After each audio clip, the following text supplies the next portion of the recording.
Big up yourself. Hi guys, thank you so much for tuning in and clicking on this video. It's the latest on trend with your girl Biani. It means that I stuck my fist in the fears of Black Americans in this country for over 400 years and the fears of the LGBTQ community. Your Honor, I respect you and I respect the jury, but I did not do this. And I am not suicidal. And if anything happens to me when I go in there, I did not do it to myself. And you must all know that. I respect you, Your Honor. I respect your decision. Jail time. I am not suicidal. Parties adjourned. I am not suicidal. I am not suicidal. And I am innocent. I could have said that I was guilty a long time ago. See, Sheriff, parties adjourned.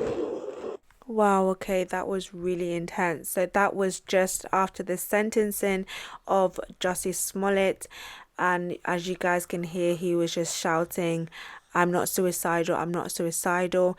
I'm trying to figure out whether it's because he is scared. Maybe he knows something that we don't know. Something is about to go down in that cell room. Or is he doing it for attention again? I mean, if he did what he did for attention in the first place, then I guess he's just an attention seeker and he's just, I don't know.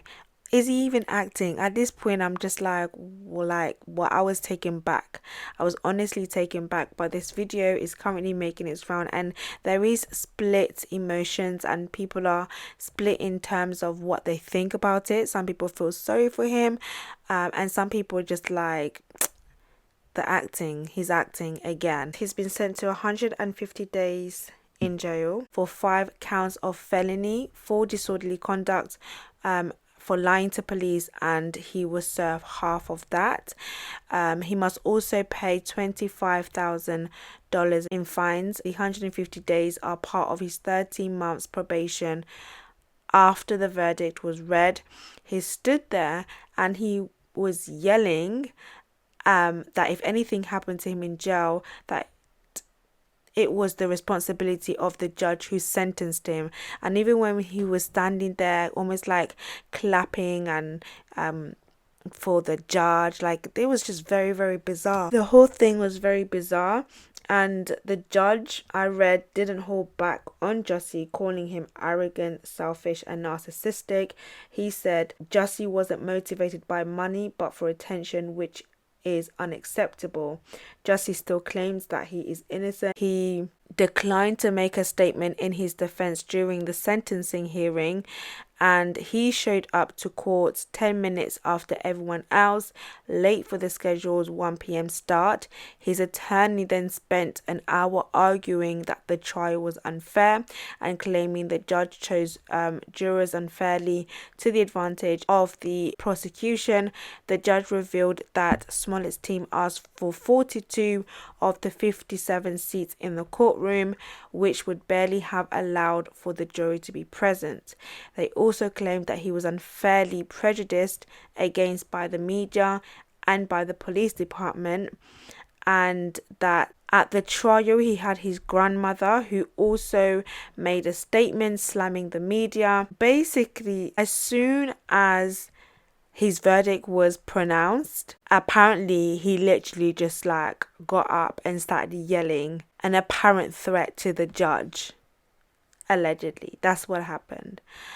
He started shouting what he was shouting. And another bizarre thing as well is that when he was raising his fist in a Black Power salute, I was thinking, why is he doing that? I feel like he seriously would need some type of psychiatric assessment or something like that, because I feel like his actions, his words, his choices are very weird, and maybe a cry or a message, I don't know, like why are you putting your fist, which is symbolic of Black Power, up while you're shouting, "I'm not suicidal, I'm not suicidal. If anything happens to me, I want you guys to know this." Like, why is he doing that? He cried in court as his family begged a judge not to jail him, claiming that the world is going through enough. they used the war in Ukraine. His attorney made an 11th hour appeal to the judge to have his conviction thrown out, arguing that he did not get a fair trial because of the intense media coverage. This whole trial seemed like it was very intense, like I can't even lie, and I just feel like the dramatics and the emotional acrobatics is giving me pantomime, it's giving me staged. If you're not really too sure on what is going on, back in 2019 Jussie Smollett basically lied that he got attacked for being gay by these two men. I think it was down these Chicago streets or something like that. But anyway, he got attacked. He made it up. He staged the whole thing. And as a matter of fact, he knew these two guys. In fact, he even had allegedly sexual relations with one of the guys. And he basically got caught. And it was a big thing back then. It was a really, really big thing. He also claimed that the attackers threw a noose around his neck and poured chemicals on him while yelling racist and homophobic slurs, and that they expressed their support for Donald Trump, who was president at the time. But he was arrested a month later based on the claims that he paid the two brothers roughly about $2,600 to stage the attack in an effort to raise his profile. He pleaded not guilty to 6 counts of felony disorderly conduct, but a jury found him guilty of 5 of those counts, which was back in December.